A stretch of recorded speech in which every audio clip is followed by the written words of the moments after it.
I don't know when I started feeling like I'm holding up a house I don't live in. Maybe it was last Sunday when I was scrubbing the last of the gravy off Mom's roasting pan, the kitchen clock ticking past 10 p.m. The house was still everyone else gone, Lila and her twins back to their cul-de-sac. Corey chasing a late-night deal. Mom and Dad upstairs, their laughter from dinner faded. I'd spent the day orchestrating the meal, corralling the kids, making sure Dad's new girlfriend, Ellen, didn't feel like a stranger. Nobody asked me to. It's just who I am. I'm Mara, the one who keeps this family from unraveling. They say I'm lucky to be adopted. I used to nod along. The kitchen smells sharp like vinegar and thyme. My hands sting from the hot water knuckles, red and cracked. I don't mind, it's proof I was here that I mattered for a moment. I dry my hands on Mom's favorite dish towel, the one with the embroidered daisies, and catch my reflection in the patio door. My eyes are heavy, my braid unraveling. I'm 32, but tonight I feel like I've been carrying this family forever. This isn't my home. It's Mom and Dad's a rambling split level they bought when they took me in at 6 fresh from foster care. I live across town now in a studio apartment with a noisy radiator and a second-hand armchair. But I'm here most days, especially since Dad's stroke 6 months ago. Mom's frazzled without me, and my siblings Lila and Corey have their own orbits. Lila's juggling her twins and a husband who's always at conferences. Corey's chasing startup dreams, calling me when they crash. They breeze in for holidays, birthdays, the shiny moments. I'm the one who stays sorting Mom's bills, scheduling Dad's therapy, fixing the squeaky back door. Tonight was Lila's night. She landed a big client at her PR firm, and we celebrated with pot roast and too much wine. I'm proud of her. She's all polish and grit, the kind of woman who commands a room.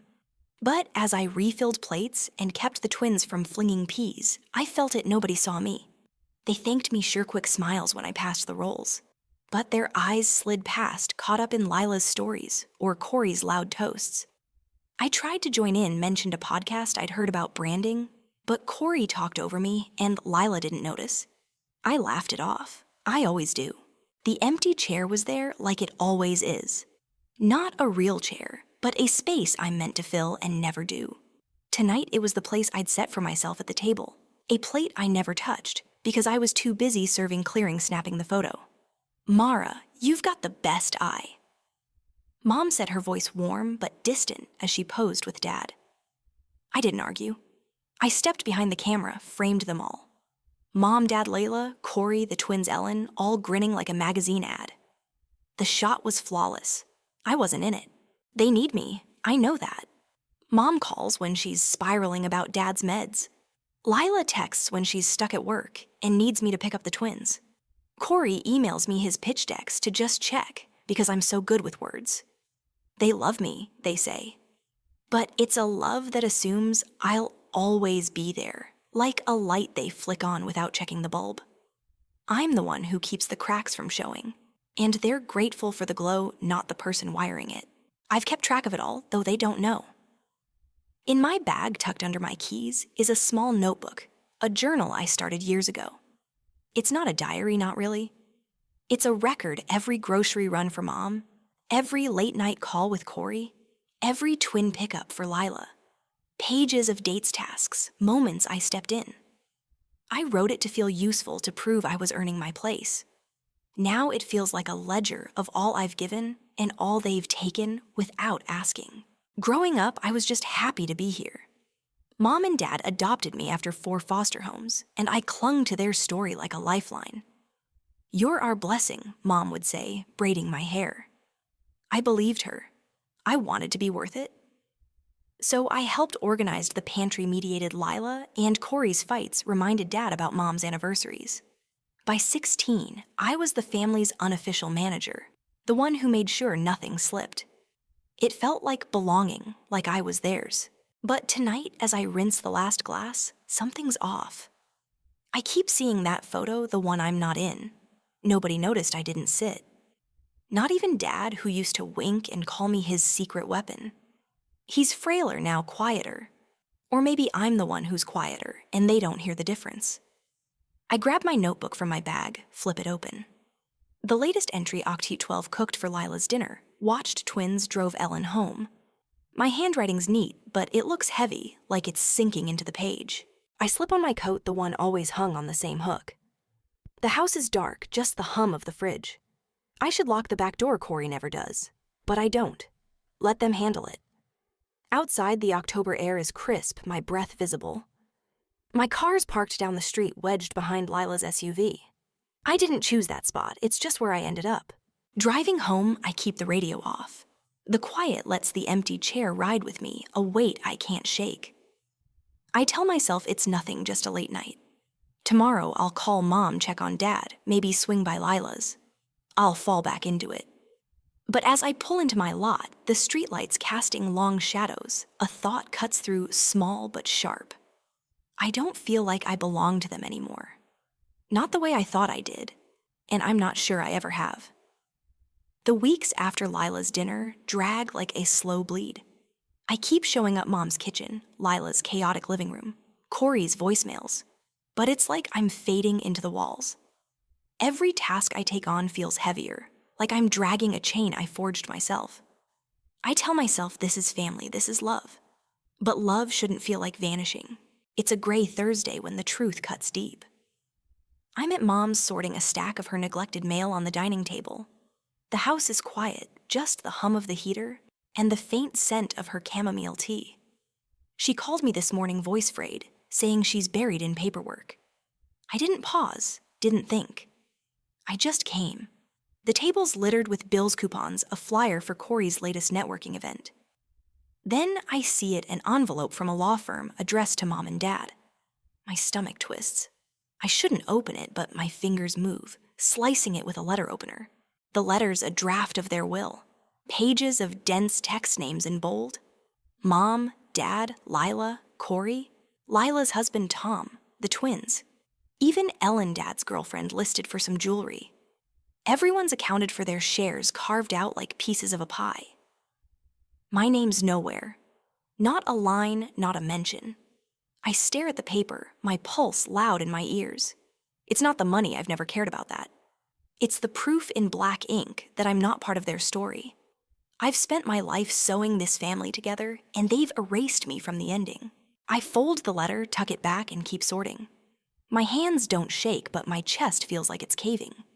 I pull my notebook from my bag, the one where I log every way I've held them up. I flip to a new page, write Oct 19, sorted Mom's mail found will.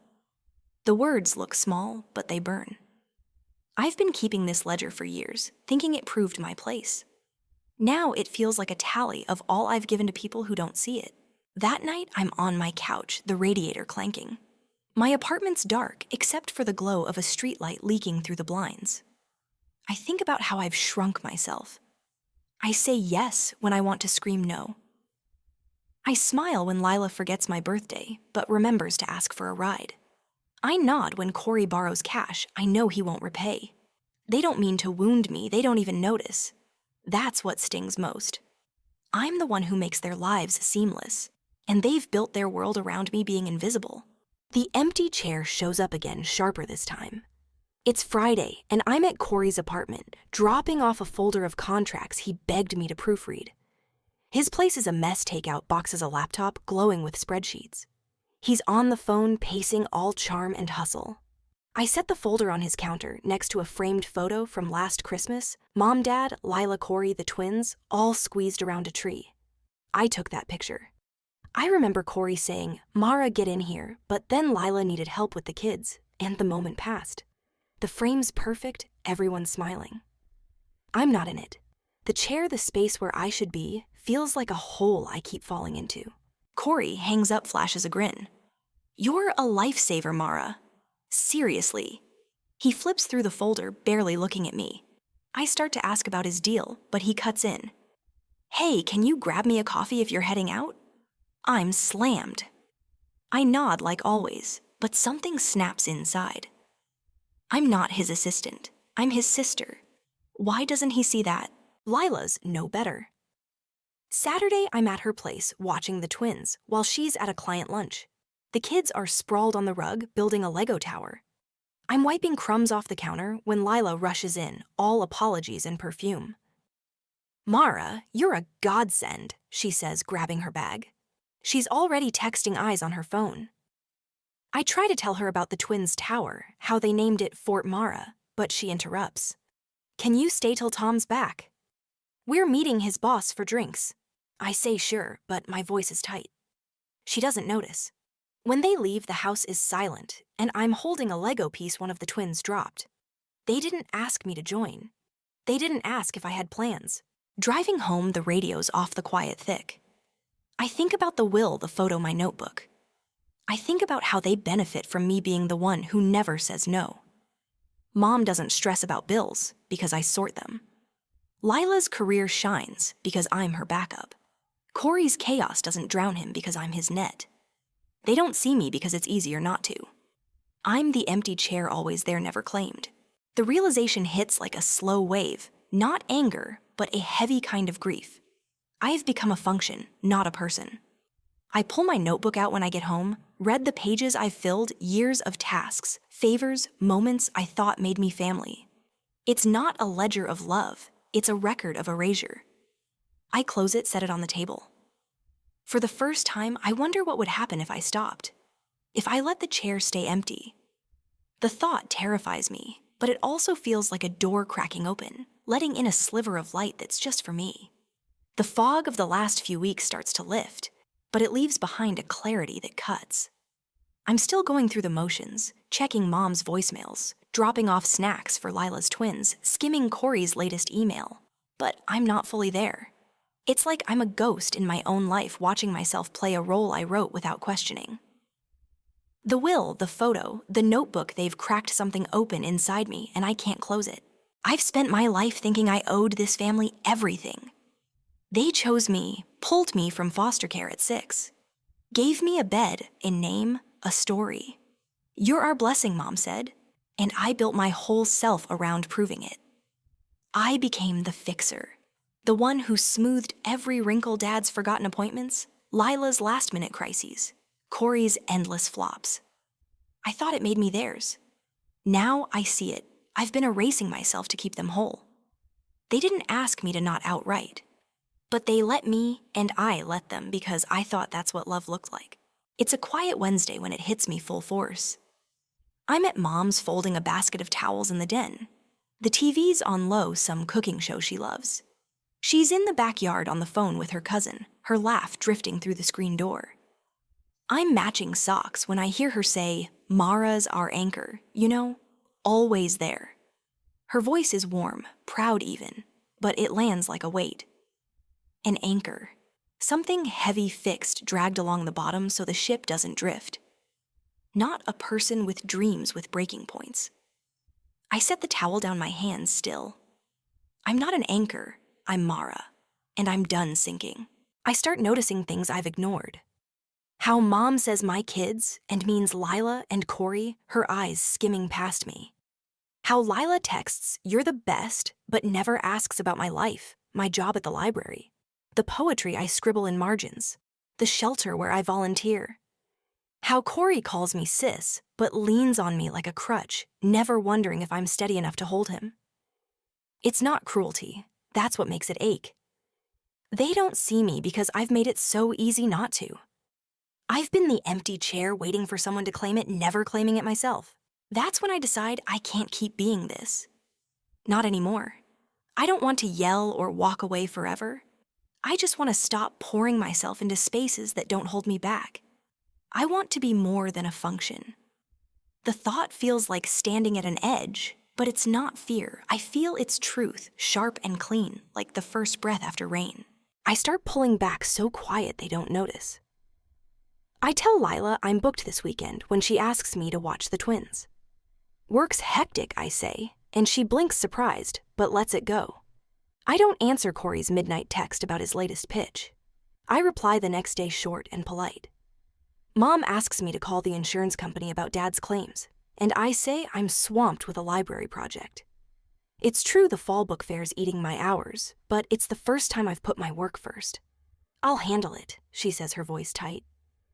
I brace for guilt, but instead there's a spark of something new. Freedom, maybe. The empty chair shifts that Saturday. I'm at the shelter setting up for a clothing drive. I've been volunteering here for years, sorting donations, chatting with the women who pass through. The family doesn't know, not because I hid it, but because they never asked what I do when I'm not theirs. Today, the community room's buzzing tables piled with coats and scarves. I'm arranging chairs when I notice one left out alone by the wall. For a second, it's that old ache, the space where I don't fit. Then Rosa, one of the regulars, grabs it and pulls it to her table. "Mara, sit with us," she says, her smile wide. I hesitate, then sit. We talk about her new job, my favorite novels. The cold snap coming. The chair's not empty anymore. It's mine because I chose to fill it. I pull out my notebook later sitting in the shelter's break room. I don't write a task this time. Instead, I jot down what Rosa said. "You're good at making people feel heard." It's the first entry that's not about what I do for the family. It's about me, who I am when I'm not fixing. I close the notebook, my fingers tracing its worn cover. This ledger's been my proof of worth. But maybe it can be something else, a map of the person I'm becoming. That moment at the shelter stays with me. There, I'm not the anchor or the fixer. I'm Mara, who listens, who matters without a checklist. Driving home, the city lights smudging through my windshield, I realize I'm not just stepping back from the family, I'm stepping into myself. It's not loud, not a fight or a speech. It's a choice, small but steady, to stop giving pieces of me to people who don't see them. By Sunday, I feel lighter. I'm still in their orbit, texting Lila about the twins' Halloween costumes, calling Dad to check his mood. But I'm setting lines they can't see. I say no when I need to. I keep an hour for myself, a walk by the river, a coffee shop sketch, an extra shift at the shelter. They don't feel the shift yet, too used to me as they're constant. But I feel it like a current turning under still water. I'm not their anchor anymore. I'm something else, something I'm starting to name. And for the first time, that's enough. November settles in, and I find a rhythm that feels like mine. It's not loud or showy, just steady, like the slow turn of seasons. I'm still Mara, still tethered to the family, but I'm no longer their default fix. The library keeps me grounded, where I organize shelves, guide teens through research papers, and lose myself in the rustle of pages. After hours, I'm at the shelter, more pouring myself into a new project, a weekly workshop for women who've been through foster care or adoption. I've been meeting with the director, drafting schedules, lining up counselors. It's unpaid, draining, and the most alive I've ever felt. My apartment's becoming a home, not just a pit stop. I replace the radiator's hum with a small space heater that glows red. I hang a print above my couch, a watercolor of a lake, all blues and grays. I cook now, not just ramen, but real meals. Chili pasta things that fill the air with warmth. I eat at my table a single plate, and it feels like a promise to myself. I'm worth this. The family's starting to feel my absence, though they don't name it yet. Mom's voice tightens when I say I can't drop by to reorganize her pantry. "I'll figure it out," she says. But there's a pause, like she's waiting for me to cave. Lila texts less, but when she does, there's a new edge. "You sure you're okay? You're never around." Corey leaves a voicemail, half laughing. Half irritated. "Mara, where you hiding?" "I'm drowning in typos here," I reply hours later, vague but kind. "I'm not hiding. I'm just not theirs to summon anymore." One evening, I'm at the shelter setting up for the workshop's first session. The room's small with scuffed floors and a circle of folding chairs. Rosa's there taping up a welcome sign in her loopy handwriting. She's been my rock since I pitched this, calling me the heart of it. It makes me smile, but more than that, it makes me feel seen, not for what I do, but for who I am. 8 women show up, some shy, some bold, sharing stories of foster homes, adoptions, lives rebuilt. I share too, just a piece, how I've spent years proving I was worth choosing. They nod, eyes steady. I'm not the fixer here. I'm one of them. The empty chair appears, but it's different now. It's a real chair, one I've set at the circle's edge for myself. Nobody asks me to step back to serve to fade. I sit my notebook in my lap and feel the weight of being present. This chair's mine, tied to this room. These women, this thing I'm building, that doesn't demand I shrink. Rosa leans over, whispers, "You're good at this, Mara." I write her words in my notebook later, under the date Nov 10 started workshop made a space. It's not a task for the family. It's a marker of something I've claimed. The family's cracks start showing. I'm at Mom's for a rare dinner just to check on Dad. The dining room's the same chipped plates, same daisy towel, but something's off. The table's cluttered with unopened mail, and Mom's flustered muttering about a missed doctor's appointment for Dad. I thought you'd call them, she says, her eyes flicking to me. I don't take the bait. I've been swamped, I say, and sip my water. She nods, but her hands twist her napkin. Lila's late, rushing in with the twins, no apology. She drops a bombshell she missed a work deadline because Tom was away, and she couldn't find childcare. It's fine, she says too fast, but her jaw's tight. I don't offer to help. I listen, and let the silence sit. Corey's the first to call it out. He shows up at my apartment unannounced a Friday night holding a six-pack and a sheepish grin. You've been AWOL, sis, he says, sprawling on my couch. I don't laugh it off. I've been busy, I say and mean it. He shifts uneasy, then says, things are falling apart without you. Mom's a mess, Lila's freaking out. I even screwed up a pitch 'cause you didn't catch my typos. His voice is light, but there's a crack in it like he's seeing me for the first time. You don't have to carry us, I say, soft but firm. He looks at me, really looks, and nods. It's not an apology, but it's a start. I don't need their regret. I need the shelter, the workshop, the lake print on my wall. I pull out my notebook that night, flip through pages of tasks I did for them. Grocery runs, twin pickups, contract edits. Then I turn to the new entries, Rosa's words. The workshops start. The balance is shifting. I'm not just keeping track of what I give anymore. I'm writing down what I'm building, what's mine.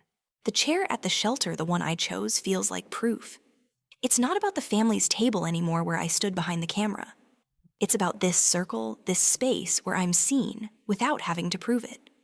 I'm not done with Mom, Dad, Lila, Corey. I love them even now. But I'm done being their shadow. I'm stepping into my own light, and it's enough to keep me warm. Winter wraps the city in a quiet I've never known, not the silence of being unseen, but the kind that feels like rest, like snow dusting a window pane. I'm still Mara, still tied to the family, but I'm no longer their shadow. I've built something of my own. The workshop at the shelter is thriving now, meeting twice weekly with 12 women who show up to share, laugh, and rebuild. Rosa's my co-leader, her humor a spark that keeps the room warm.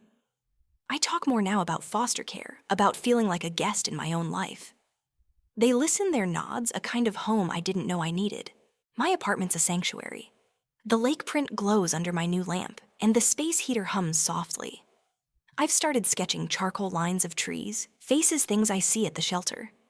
They're messy, but they're mine, pinned to my fridge like promises. Work's steady, too.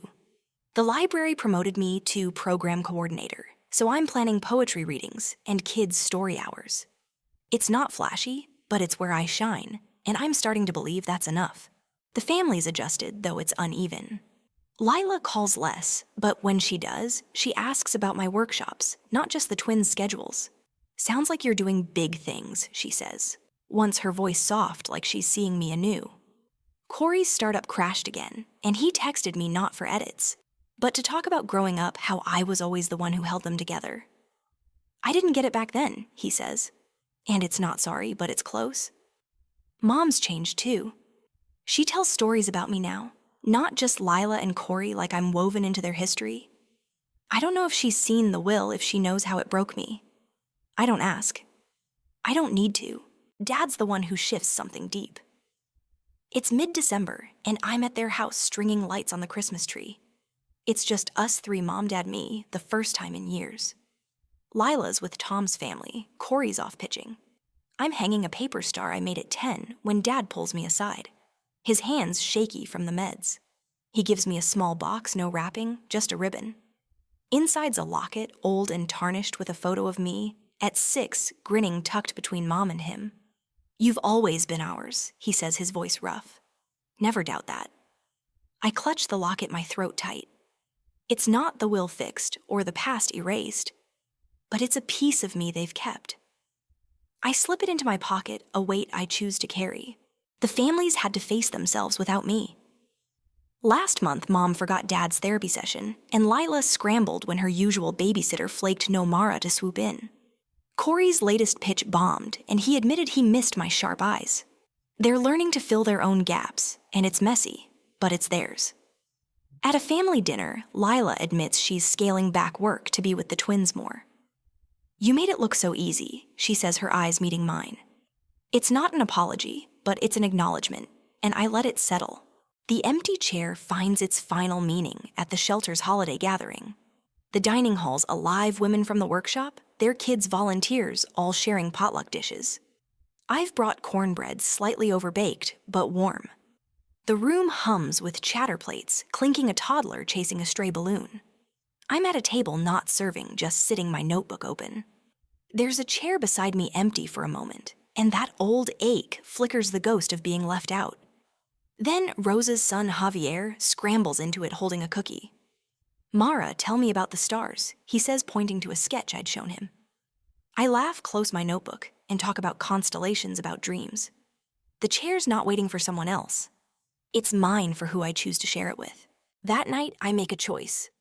At the workshop's closing circle, I open my notebook not to list tasks, but to share. I read an entry from last year, Dick 3. Cooked for Mom, fixed Lila's schedule, edited Corey's deck. Then, one from this month, Deck 10 led workshop, helped Rosa find a job. My voice shakes, but I keep going. I used to think I was only worth what I did for others, I say. Now I know I'm enough just being me. The women clap, Rosa's eyes shining. The notebook's no longer a ledger of erasure, it's proof of who I've become. Driving home, snow dusting my windshield, I think about the chair, the locket, the notebook. The chair's not the space I couldn't fill anymore. It's a choice, a boundary, a place I claim. The family's trying in their flawed way to see me. Lila's questions, Corey's honesty, Dad's gift. I love them, always will. But I don't need their frame to hold me. The shelter, the women, my sketches, my work, they're my picture now. I pull into my lot, the streetlights soft. My apartment waits warm, and mine. I don't need the will rewritten or a room in their house. I've got my own story built line by line, choice by choice. I sit at my table, the locket on its chain, my notebook open to a blank page. I write one line Deck 20 chose myself. The chair beneath me feels like quiet pride, steady and whole. I'm home, not alone, but exactly where I belong.